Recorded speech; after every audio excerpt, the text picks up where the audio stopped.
welcome back to the Navigant Credit Union Broadcast Center. I'm Go Local News Editor Kate Nagel. It's been a full lineup for news and politics here at 4 o'clock, and I'm very excited to be welcoming our next installment of the BIF Summit Speaker Series. BIF 2017 is coming up here in Providence in September. Of course, we have Saul Kaplan in every Monday on Business Monday, but we're featuring speakers who are going to be featured this September, and Carmen Medina has been involved with BIF for years. Now, I just want to give her by way of introduction. This comes from Saul. 32 years as a Latina heretic, creating change from within the CIA, rising to be Deputy Director of Intelligence, co-author of Rebels at Work, and speaks from experience on what it takes to be an effective rebel in a large organization. Carmen, thank you for joining us today. Well, it's my pleasure. Thank you for having me. So we love featuring folks who are going to be speaking at BIF about their stories, and you have a pretty strong BIF background. It's keep coming back for more. What is it about BIF that keeps bringing you back? Well, I think one, it's a great agenda. So Saul always and the other people at BIF always manage to put together some great speakers. And then second, well, and sort of stemming from that, flowing from that, there's a lot of random contact with interesting people that you've never met before. Yep. So it's a great opportunity for serendipity, which is probably, next to conversation, my primary operating philosophy. Is serendipity. So events of chance that, put people together and something good comes out of, I'm imagining. Exactly. So talk with us again, Saul. He's always excited to feature his speakers. I heart to say that he was particularly excited that you were able to Skype in today. Talk with us a little bit about, so folks know your story, rising up the ranks of the CIA. What can you share with folks here, and how did that lead to your writing being a rebel at work? Well, let me see. I'll start by saying that first 6 or 7 years at CIA, I was very happy, very comfortable with the business model there, although I didn't know that phrase. And in the mid-'80s, so I started in 1978, in the mid-'80s, I started being very concerned about how we did our work and how it would go survive in the future. And basically, it's the same digital revolution that's affected just about every business I thought was going to affect the CIA as well, but I had a hard time convincing colleagues of that, and definitely a hard time convincing people up above me. If you think about it, the internet is all about open communications and sharing, and that's not really what the CIA is about. It's, its mission is about secrecy. And I was worried that it would not survive robustly in this kind of world. Really? So I began that, proselytizing that message in the mid-'80s. By the mid-'90s, I had flamed out. One of the, I think, great things about the book that Lois Kelly and I wrote, Rebels at Work, is that we don't glamorize being a rebel at work or a heretic. We talk about how hard it can be. Yes. And the goal of the book is to make it easier for people to be an effective advocate of new ideas without ruining their careers. So and it's based on lessons that were often bitterly learned. So my career flamed out in the mid-'90s. And through a happy concatenation of circumstances, I was able to recover and was able to, I think, be a fairly influential leader at the CIA in the aughts, as they say.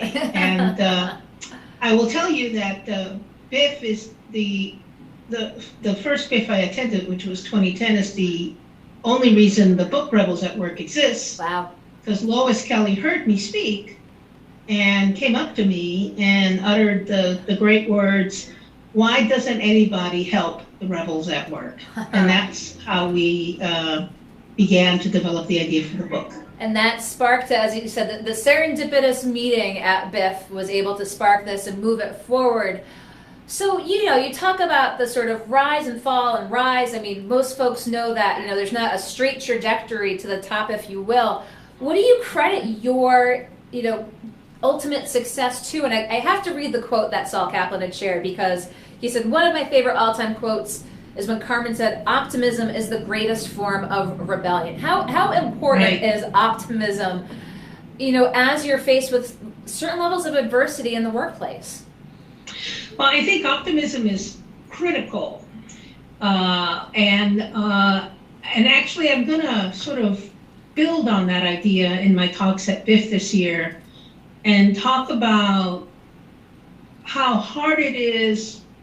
Talk about the reality of optimism. It's one thing to be optimistic when things are going okay, but it's another thing to remain optimistic when things are bottoming out. Yes. And you get assaulted by like random meteor showers of unhappiness. Yes. And so I think, and I don't want to preempt what I'm going to talk about. Don't give we won't make you give away the store. I can't give away my punchline, but I will say that, we have to live our lives with confidence, our careers with confidence, because as we move forward, we get closer to figuring out what we're supposed to be doing. And I think the people that stop moving forward are the ones that don't get to live up to their potential. So it's interesting. I hear you in a very high-spirited area, Carmen. Do I hear some young voices behind you? Well, no, I'm actually in a hotel. Oh, fantastic! Very in the quietest corner in this hotel. So are you just traveling around? What will you be doing before you come to Providence in a couple of weeks, Carmen? I'll be back in DC this weekend, and I think I have a pretty quiet schedule leading up to BIF. Actually, that's wrong. I remember there's a conference on intelligence and national security that's being held the 6th and 7th of September, and I'm going to be involved in that. So I still keep a little hand in my old line of work, but I'm pretty happy that I have other varied interests, beyond my national security identity. And you've been here in Providence. I mean, a summit aside, we're here in Providence. We broadcast every day. Is there anything particular you're looking forward to when you come to Providence? Well, I want to see what other quirkiness has occurred in the downtown area. When I first walked around it in 2010, I thought there were like random moments of quirkiness, and I enjoyed that very much. I wish I could remember the specifics, but just store windows and shops that were a little unusual. And I think Providence is doing a decent job of staying itself rather than becoming just a copy of all the other cities that where you see all the same stores, et cetera, et cetera.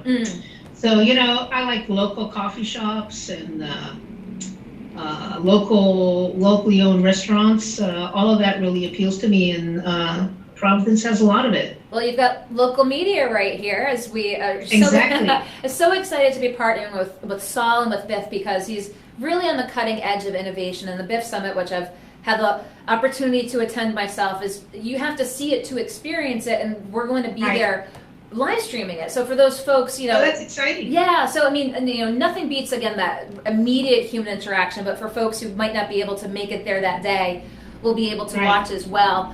But there's so many varied folks who come and they talk and they share their stories. And you talk about being a rebel at work. But having been at the CIA, a lot of folks might not know folks who have been employed there. And you see it sort of portrayed both in the media and let's even talk, both television and movies as well. What do you think? Let's talk a little bit about where the CIA is today, and let's just talk strictly from a reporting standpoint. How do you view things under the current administration? Well, I'm very happy that I retired in 2010, so I'll say that. I'm happy that I am not working in the current climate in Washington. Okay. I think it's a difficult one, and I think there's any number of reasons why it's difficult. I will say that I know many of the men and women who work at the CIA, and I know their only goal is to be professional, to support, our mission is to reduce decision uncertainty. Okay.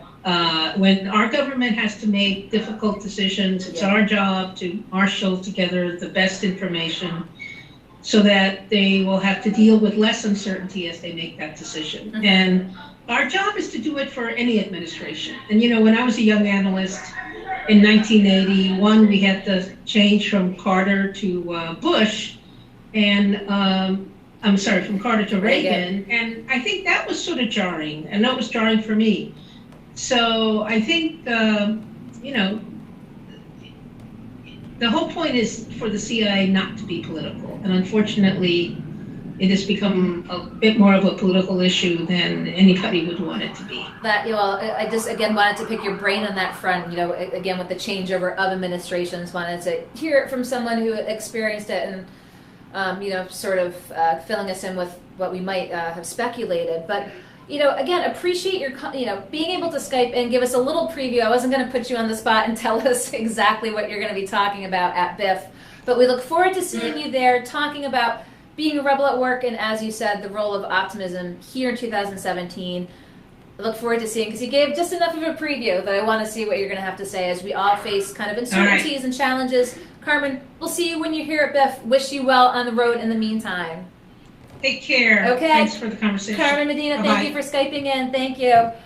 Carmen Medina, former Deputy Director of Intelligence for the CIA, took the opportunity to Skype in here as part of the BIF 2017 Summit Speaker Series. If you want to learn more about BIF, hashtag BIF 2017. Coming up in September, we're going to have more speakers previewing what they're talking about. And we're also hopefully going to have one more guest here in the Navigant Credit Union Broadcast Center. So we're going to say goodbye to Carmen. Don't go